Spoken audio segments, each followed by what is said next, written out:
What is going on, guys? DBG here. In this video, we are going to be doing another tier list. So this is the best 2 guards in NBA 2K20 MyTEAM.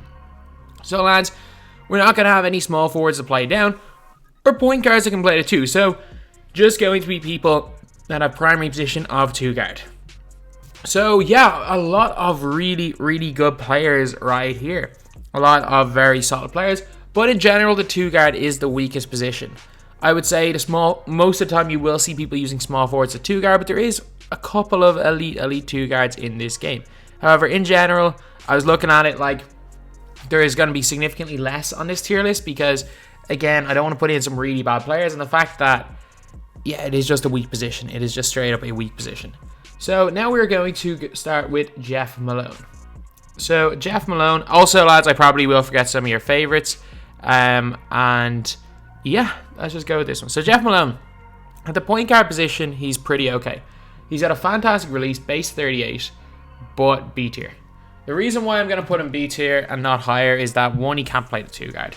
2, his dribble moves are terrible. Just having a good release and being a really good shooter is not good enough to be a higher tier, especially when you're undersized and no Hall of Fame range extender either. So yeah, for that reason, he is going B tier. Jeff Malone's not a bad card though, not bad at all. Then we have got Michael Jordan. 99 overall GOAT Jordan in a very obvious one. 99 GOAT Jordan is S tier. 99 in every single stat, but at this stage that doesn't really, like, obviously it doesn't matter, but it doesn't matter too much because badges mean more than stats. Got a bunch of Hall of Fame badges, and also the fact is his release is fantastic. The biggest thing about this Jordan card is that he has an on-ball steal tendency of 95. If you don't know what that means, basically, steal tendency, it's the reason why if you're ever playing against someone using Jordan, including the other Opal Jordan, who I'd put probably in A tier, just because of he's not the best offensive player. There's a reason why if you ever come up against Opal Jordan and you're playing against someone who's off-balling you, that off-ball Jordan steals the ball from you every time. It's because of his really high steal tendency. So then we've got Craig Elo. Craig Elo, the best catch and shoot player in the game, or a top 5 catch and shoot player in the game, in my opinion. A really good card. Is he a cone? Yes. Is he a good cone? Yes. Definitely, if you want someone to put the ball on the floor and do something other than play defense and shoot wide open threes, Craig Elo's not your guy. But if that's the type of player you want, I would put him over Chris Mullin. I would put him not quite on Clay level because Clay's got better dribbling, but I would definitely put him above someone like Chris Mullin if you just want a guy to stand there, catch and shoot. But obviously, card art looks terrible, so yeah, you're not going to be seeing many people using this card. But if you do come up against Craig Elo, be ready because he could light you up. Next, we have got Grayson Allen. So Grayson Allen, I'm going to put him B tier. He's good at the point guard position. Release is okay. Was really good at the time. Like, he came out, he was one of the very kind of early Spotlight Sim Moments cards. I'm telling you, when he came out, he was good. He's a little bit overpriced for what he is as well. But a really solid shooter, a good defender. His problem is he got a couple of cold zones at the 3-point line, which I know he's got hot zone 100, so it's not the biggest negative in the world, but you'd still rather than be hot. But yeah, he's going to go B tier. Next, we got Michael Finley. I've started using him a little bit more, and I actually started to like his release more and more. His release, I hated on Go Quick Draw. It's actually not bad on Hall of Fame Quick Draw. But in general, a little bit undersized. He's good and all, but he doesn't do much, so B tier.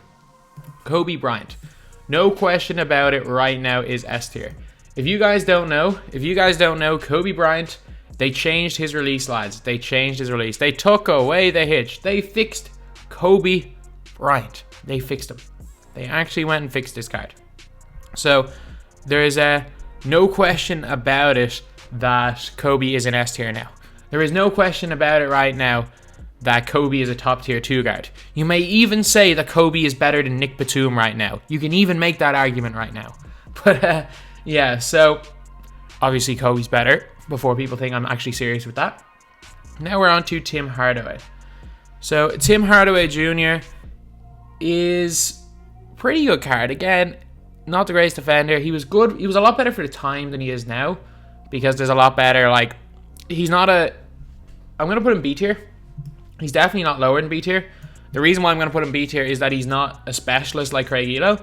He's kind of a jack of all trades type player who doesn't, like, he's a good shooter, but he's not incredible at anything. So for that reason, I'm putting him B tier. But again, a more than usable card, just like, well, all these cards are decent so far. And we got Cuttino Mobley. Cuttino Mobley is...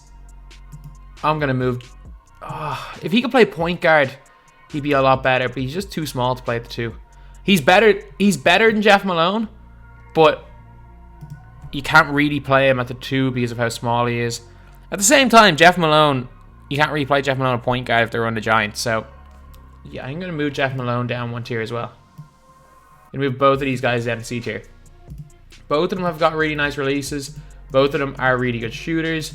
Both of them, just in general, are a little bit undersized, but I would definitely put Mobley over him. Mobley, one of the best releases in the game. He's just that little bit small. And we got Malik Beasley. So Beasley, I'm going to put him in...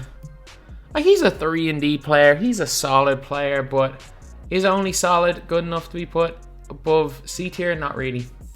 Again, doesn't go to the basket as well as something like a Hardaway or a Grayson Allen or a Finley, and doesn't shoot near as well as Craig Elo. He's decent. He's usable. All these cards are usable. Then we've got Lance Stephenson. I'm a big Lance Stephenson fan. I'm just saying this right now. No, I gotta move him lower. I gotta move him down 1 tier. I'm a big fan of him in terms of budget cards, but I mean, like, I'm not gonna argue that Lance Stephenson is a god tier card or even a good card, a great card nowadays. I love using him on budget teams, but I'm not gonna let that bias put him in a higher tier. Then we've got Dwayne Wade. Dwayne Wade, S tier, no question about it. Dwayne Wade has an elite behind the back, basically 95 plus in everything that matters. His only problem is that he's a little bit undersized, but also we can play to 1. The most dangerous point guard in this game. And I'm not going to say straight up he's the best, because guys like Magic Johnson and Simmons and Giannis, LeBron, Thon, they're just demis. Whereas Dwayne Wade, it takes a little bit more quote-unquote stick skill to use him. But nowadays everyone can use base 98 because everyone has it, and he's a god. He is a god. Then in a controversial one, I'm putting Joe Caldwell in S tier. Man, I love this card. A load of people, he's not the best 3-point hunter because of his dribbling. I'm going to say that right now. But he's an effective 3-point hunter. But people don't realize how good he is at going to the basket. He's got a 97 driving dunk with some unbelievable dunk animations. Joe Caldwell is ridiculously good, lads. Like, he can cook people. Not only can he cook people from the perimeter with base 98, he can cook people going to the basket. Like, he is one of the most dangerous cheap wings in the game. And for 10k MT, yeah, obviously, he's worth 100. He's worth 100 and he's 10k MT. This card's ridiculous. Then we've got Walter Davis. Walter Davis is A tier. He's like a 6'5" DeRozan. They're basically the same card, but he's 6 foot. Yeah, he's 6'5", isn't he? Or maybe he's 6'6", but whatever. He's a smaller DeRozan. I can guess. I assume you know where I'm putting DeRozan then. Bingo Smith. I'm going to put Bingo Smith in A tier. I'm a huge fan of this card. That's all I'm going to say. Base 38, really, really nice release. He's a fantastic shooter as well. He can go to the basket. Man, this card kind of has been... It's been a weird one. Like, people kind of were hyped on this card the day he came out, for a few days when he came out, and then they kind of stopped. But, man, I'm telling you, base 38 and goal quick draw is one of the best releases in the game, and Bingo Smith is a beyond good point guard. Now Tyler Hero. Tyler Hero, A tier. If you got, like, it's a weird one. Like, I'm not the greatest player in the world with Tyler Hero, but I've seen so many elite competitive players just cook with this guy. His handle's really good. He's got 107. If you know how to use 107, it's a weird one to time, but it is a super fast release. He's a danger. And if you ever see Tyler Hero, because of his price, he's very expensive pink diamond. Casual players almost never will use Tyler Hero. One, he was in packs that no one opened. 2, he's expensive. But if you come up against Tyler Hero, trust me, be aware, because he will cook you. The reason why he's not, like, most people wouldn't have him this high is most people haven't either used or come up against a Tyler Hero this year so far. Then we got Des Mason. So Des Mason, I'm going to put him in B. He's an elite, like, just guy running at the rim. He can't dribble. That's his only problem. He can't dribble. He slows to a halt half the time when he dribbles, and that is a problem. How big of a problem? That's for you to decide. He does shoot very well wide open, and he can run to the basket fairly well. So, is he a bad card? No. Is he an exceptional card? Not exceptional either. Then we got Michael Redd. Michael Redd is going A tier. In terms of just straight up catch and shoot, he's elite. Handles the ball really well, and I might have D tier completely blank. I just realized because I'm like the higher overall players are in there, so D tier might be completely blank. But no, he shoots the ball really, really well. And that's kind of what you need. And he also can dribble the ball a little bit, defend, go to the basket. Red's really good. Then DeMar DeRozan, S tier. No question about it, S tier. DeRozan is like basically a T-Mac with better SIGs. Like DeMar DeRozan, without question, is a top 5-2 guard in the game. In my opinion, guys who can play the 2, it's probably Jordan 1. Actually, I'll wait till the end. But then we got Jim Paxson. So Jim Paxson, I'm going to put him in D or C tier. I don't think he's not bad enough to put in D tier. Not a great offensive player. He's a 6'6 guy that can play the point. If you're going to play him at the 2, he's terrible. And if you're using him as a... Actually, no. I'm going to move him down to D tier because he's just a significantly worse Reggie Theus. There is no reason to use Jim. He's so cheap, though. He's the cheapest of all the 6'6 plus point guards, so I'm going to put him in C tier. Yeah. He has a role. He has a role for people of a certain budget, so I can't put him below C tier. Glenn Rice, S tier. No question about that. Glenn Rice, base 98, is like a 6'7 Dwayne Wade with a worse behind the back. Victor Oladipo. I've actually really liked this card. His release is very similar. It's base 95. It's very similar to like the Trey Burke release. He goes to the basket well. He's got good handles. I like this card. And he can play at the 2 as well, despite being 6'4". It's a weird one. Do I think he's S tier? No. But is he a bad card? Definitely not. I actually really do like this Oladipo card. Then we got Dirk putting bang smack in the middle. He's a novelty. You can cheese with Dirk. He has a very, very specific role that he can play on a lot of teams, but man, I can't argue that Dirk's anything more than just a novelty card. But at the same time, he's a 7'2" guard, so I can't put him in the C or below tier. Then we got Clay. Clay is a really good cone. He is a really, really good cone. That's all I'm gonna say.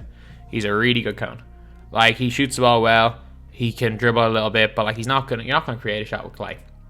So he is a cone. He's a good card. Don't get me wrong. He's A tier, but he's a cone. I can guarantee you the top comment on this, what you call it, in the comments is just gonna be, something's like nobody, DBG. He's a cone. I can guarantee you that's the top comment. But yeah, now we're on to J.R. Smith.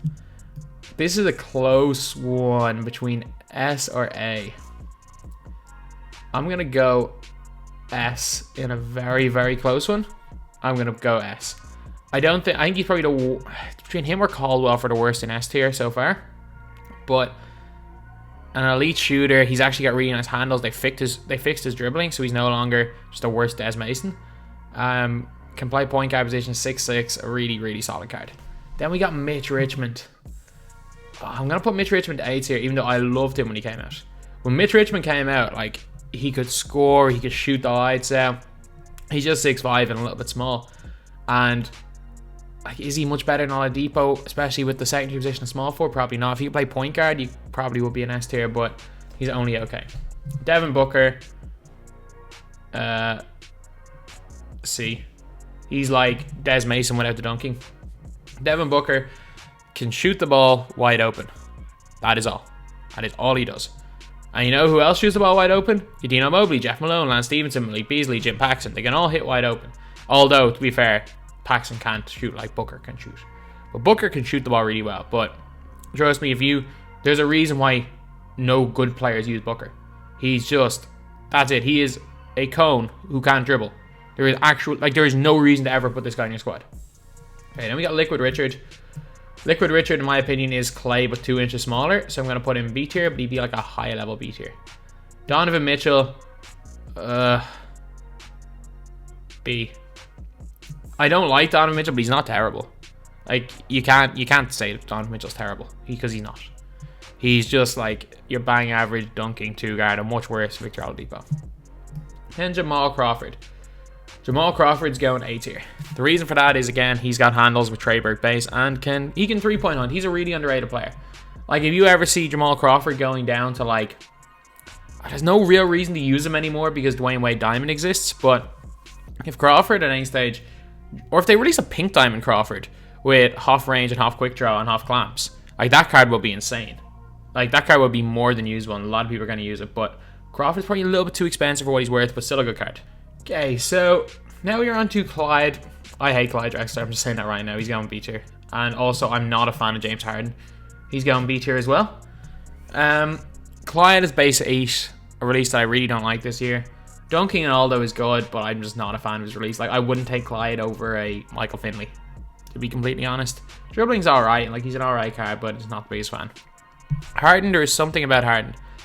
I really enjoyed his Pink Diamond with Gold Quick Draw back in the day, but even the Hall of Fame Quick Draw on Opal Harden, I just couldn't. I couldn't get used to it, and I still couldn't get used to Hall of Fame Quick Draw. Like, I was using this Harden, I was like, he's just bang average. Like, I would have taken a Malcolm Brogdon over this Harden. I don't know what it is, I just don't really like the card. Then we got Zach LaVine. Oh, this is a close one. This is a close one. I'm going to put him in A, because he does still have Trey Burke base and can dunk. No unpluckable, which is a bit of a problem, but sure, look, it is what it is. He's like a worse dribbling, but can dunk Jamal Crawford. Similar level. And we got T-Mac. As the great Fat Boz would say, we've got T-Mac. One of the best cards, if not the best wing in the game. This card is the exact same as the point guard T-Mac. I'm saying that right now. If you, like, there's no reason to use the point guard T-Mac, because there's so many great point guards and not a lot of great purchasable 2 guards. So 90% of people that use T-Mac are going to use them at 2 anyway. This is the exact same. It's the exact same. One of the best cards, if not the best card in the game. Vince Carter, A. Not a fan of the card, but A tier. Brandon Roy, A.